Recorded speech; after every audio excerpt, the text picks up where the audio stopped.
Hey man, move around. Move around. Do not walk on my grill. Get off the grill. I ain't gonna keep telling you. You don't see this roped off? You better move around, man. What up, what up, what up? We are back. Who am I? Jersey Street Corner, and this is the Prison Talk Show, people. So let's get into it.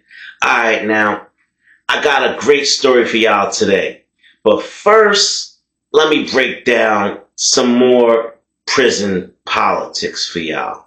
Now, as I told y'all many times before, these inmates, these guys in prison tend to, I guess it's no different from the gangs on the street, how they claim territory that ain't theirs. They claim blocks and they unalive people over blocks and territory that really don't belong to them. Well, in the prison system, it's kind of the same way. You might not get unalived over territory, but you'll get beat up, you'll get taught a lesson.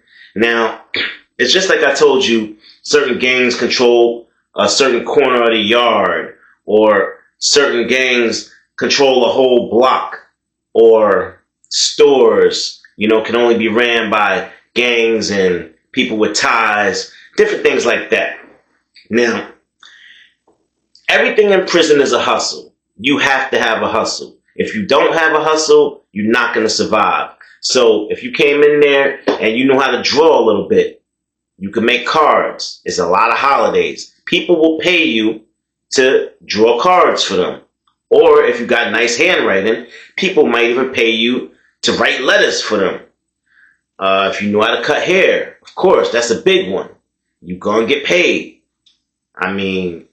It's different ways you can get paid. Tattooing, of course. Guys in prison with a lot of time don't got nothing to do but get ink. So any of these street professions that you bring to the prison, well, you're going to make some serious bread. You are going to survive. Now, I guess you say, well, how does one take control of something that isn't theirs? Fear. You have to put the fear of God in some of these inmates. You have to make an example sometimes. You have to let them know that at any given moment, you will snap. You will go to full length over whatever it is you claiming. Now, a lot of guys ain't gonna do that. And let's be honest, people, the majority of people that come into the prison have short time. When I say short time, I mean under 5 years.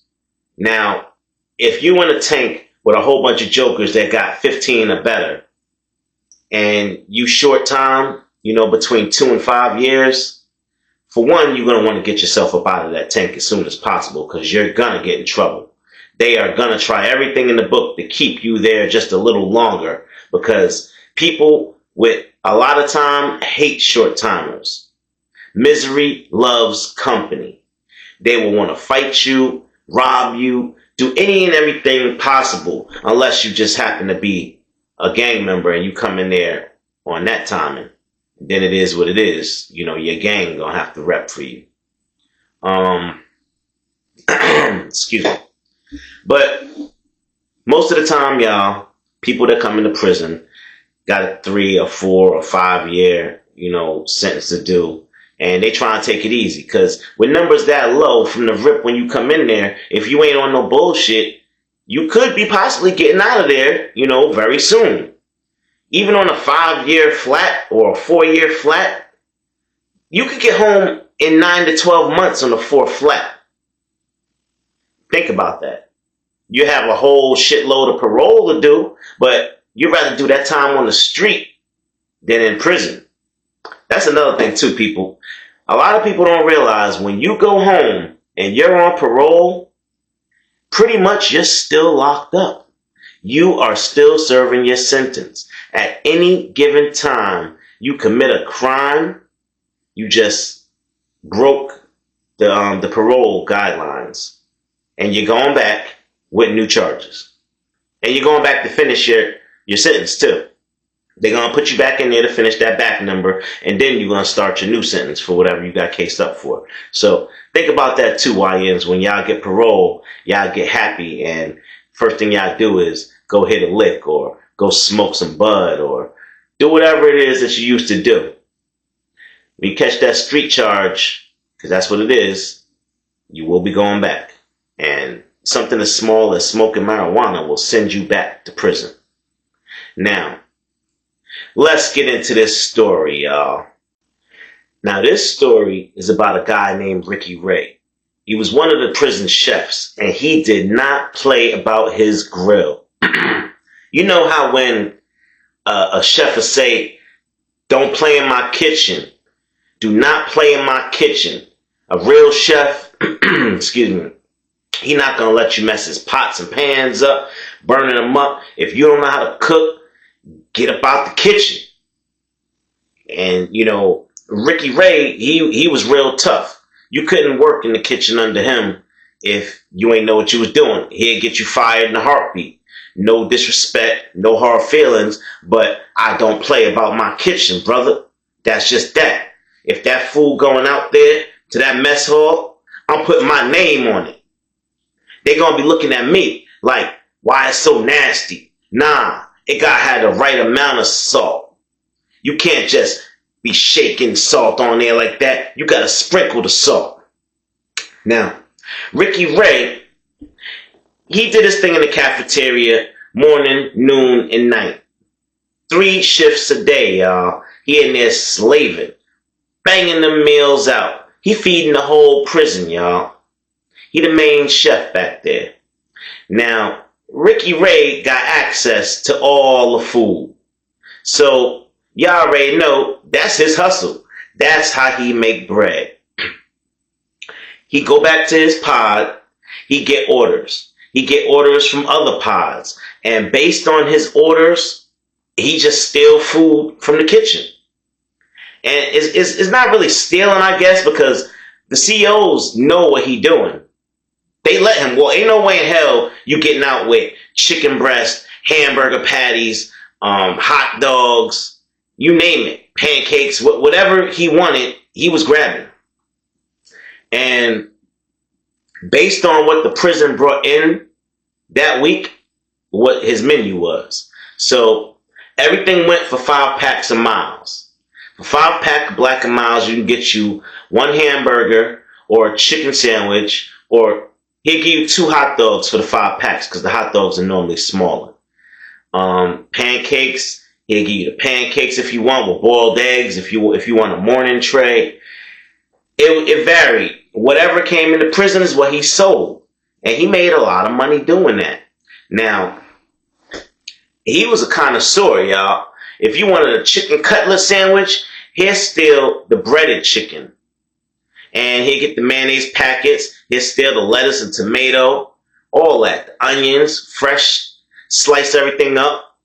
And he was so professional with it, he would separate your stuff for you so it won't get all soggy. So picture this, y'all. For 5 packs of miles, you getting a roll neatly wrapped. You getting a little plastic bag with your lettuce, your onion, your tomato in it, closed up.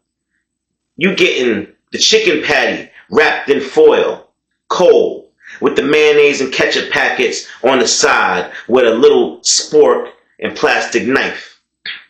The flexible kind. You can't do nothing with them.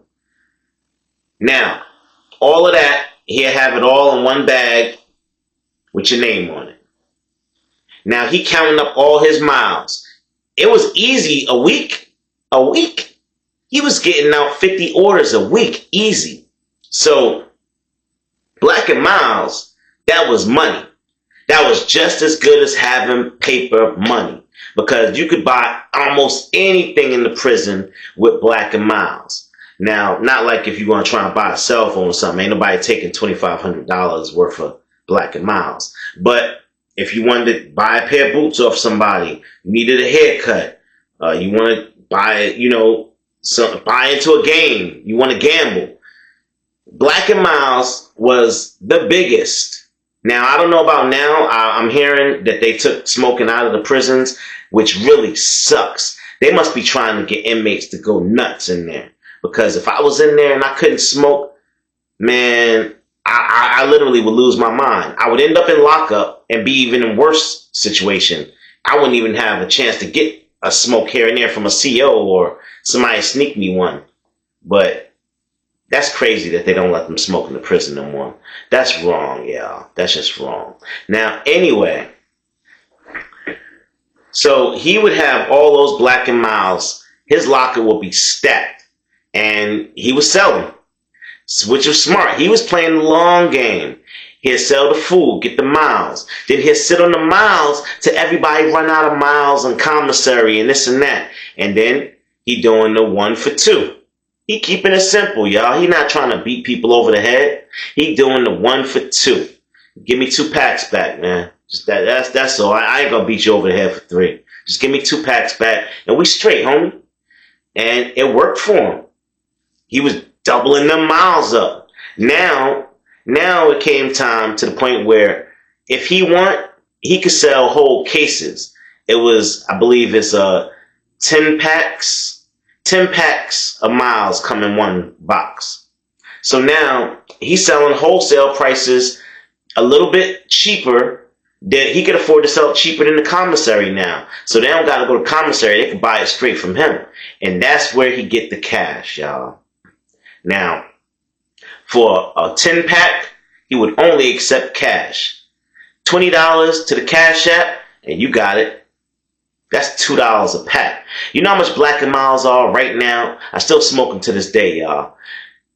I got the hookup. Don't even trip. But if I go around the corner and get it from the store by my crib, them joints is $8.50 a pack.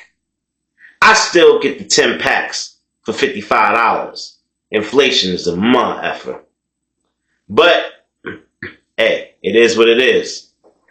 So, Ricky Ray was real good in the prison. Everybody knew him. Everybody respected him. And he even went as far as writing out, well, he didn't do it. He paid because he wasn't cheap. He paid one of the people in there that had good handwriting. I told you, they all come in handy. He paid one of them to make him like a flyer. And they made a bunch of them. And they put them in each pod. They had them in each pod. And it's a menu. Now, they couldn't hang it up. Now, this is crazy. It's a moving menu. What's a moving menu, Corner? I'm going to show you. Well, I'm going to tell you. A moving menu is a secret menu that floats around the prison that only inmates can see. It can't get posted on the wall. You can't leave it lying around your cell or under your bed and nothing like that. The menu had to move. It had to continuously keep moving. So, say you in a cell with you and your cellmate. You get this, somebody passed it to you. Or they could even walk up to your cell and pass it through your cell on the way through, one of the porters. Either way, you get it in your possession. You read it. All right, if you're interested, then you know it's gonna tell you who to contact or whatever if you're interested. If not, pass it on. Once you know what you're gonna do, your order or not, pass it on to your bunkie. He check it out. If he interested, he do what he gotta do. Pass the note on. The note keeps moving, y'all, from cell to cell to cell to cell to cell, all around different pods. It's about 4 or 5 of these menus, you could say, floating around the prison. And they all the same. And they all lead back to one person. But you will never be able to find that one person unless somebody snitches. And even if they do snitch, they're just going to put you in a general direction. You're never really going to know exactly unless you catch them red-handed, stealing the food. Now, once he got all of the menus back, the menus will come back. And there will be check marks next to each item that people wanted. He didn't care exactly, the names. The names was there. They right there on first name. Never last. Always first. Because a lot of people have the same first name. A lot of people don't have the same last name. So if the letter is ever retrieved, nobody wanted a CO to be able to pinpoint, oh, Hernandez, oh, Jones, oh, this guy, and go and find exactly So what do y'all, who's ordering? How y'all getting this stuff? No questions. But like I said, a CO was never supposed to see the list. Anyway, Ricky Ray get all them lists back. He just add up the check marks. All right, chicken cutlet, I need 10 of those. Grilled chicken, I need 4 of those. Grilled hamburgers, I need 10 of those. All right. Grilled hot dogs, they like the glizzies. I need 40 grilled glizzies. Damn, need some glizzy eating motherfuckers up in here. And he start putting his work in. He start going, writing his list, what he need, how much food. He slide it to the CO. And the CO say, all right, get it together, put it in a box or a bag, and somehow they arrange for it to end up where it need to be. Now, once that happens, now starts the fun part, y'all. I know you chicken cutlet, you eat cold, and, that's fine. You got the bread and all that. But how do you grill a hamburger in prison? How do you grill a hot dog or a chicken breast in prison? Well, y'all saw the thumbnail. Please believe it. They starting barn fires under the metal steps.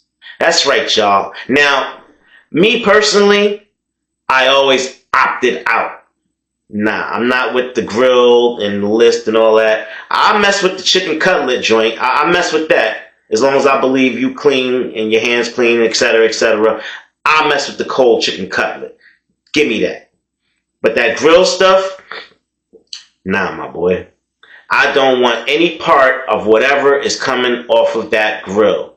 Because along with that meat, is probably bugs and roaches and dirt, and might be a disease sitting there lying dormant on the damn steps. If it could survive, who knows? It's prison. These jokers really light the steps up, y'all. I mean, charbroil them joints.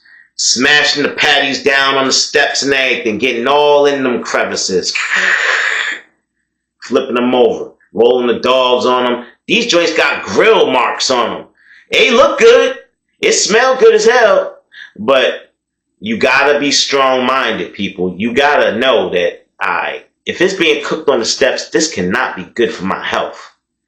What if something is on those steps that you just do not want to ingest? Well, y'all, I think y'all gonna have to keep listening, because let's just say Ricky Ray get a little diabolical one day and almost mess his business up.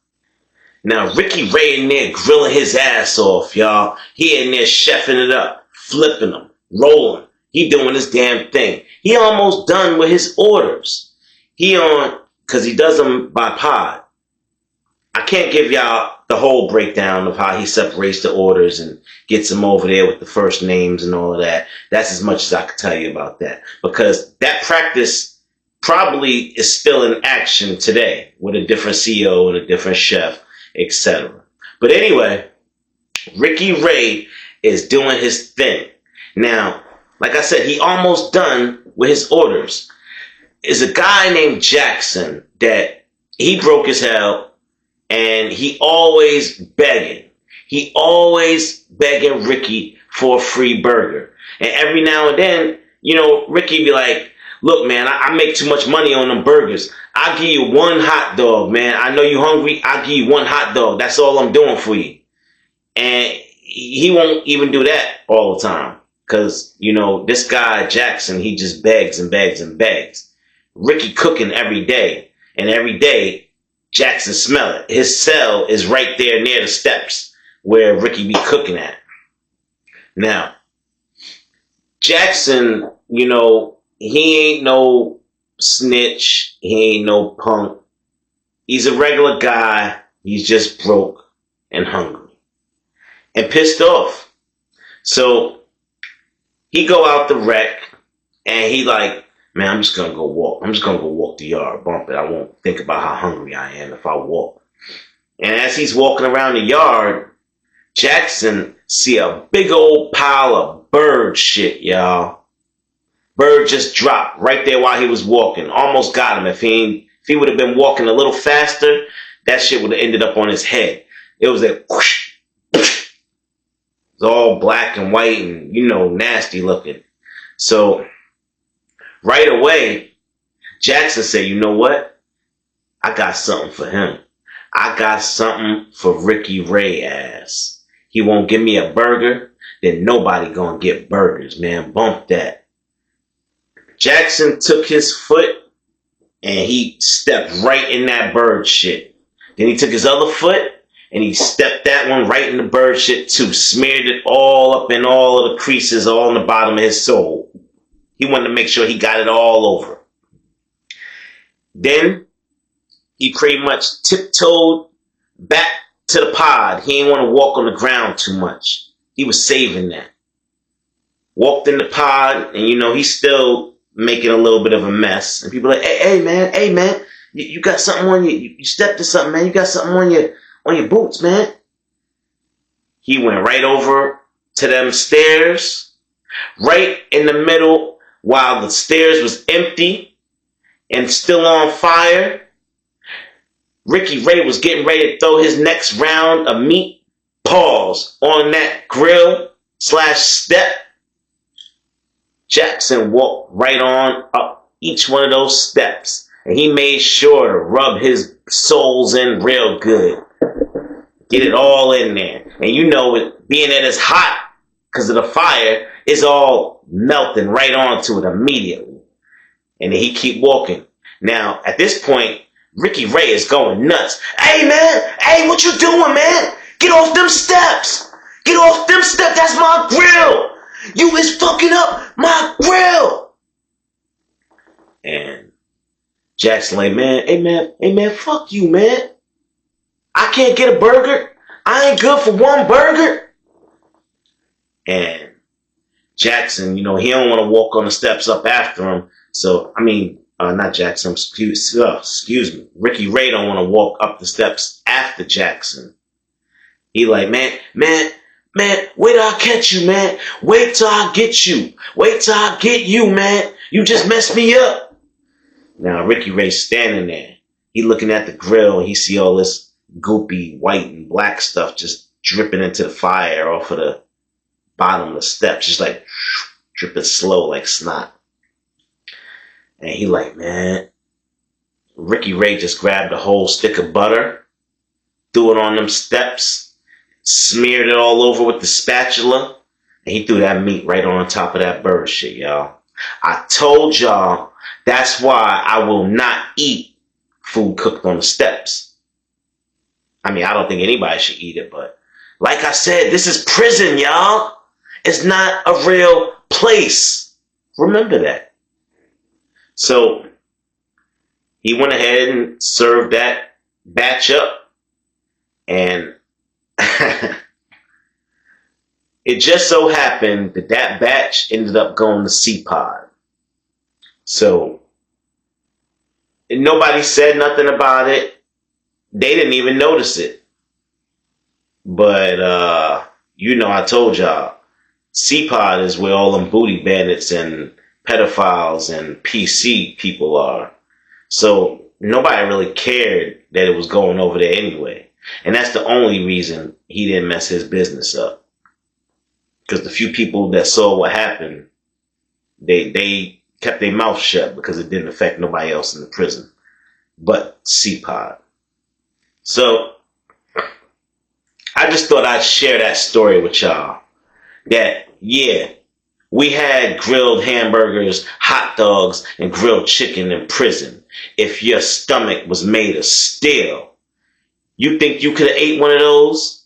Get in the comment box, y'all. I really want to know. Do you think that you would have missed home so bad you would have ate a grilled hamburger off the steps? Leave it in the comment box, y'all. Let me know something. If you haven't done so already, like, share, and subscribe. Hype this video if it's possible, y'all. With that, I'm going to get on up out of here. This is the Jersey Street Corner Prison Talk Show. And I am your boy, Jersey Street Corner. I'm out.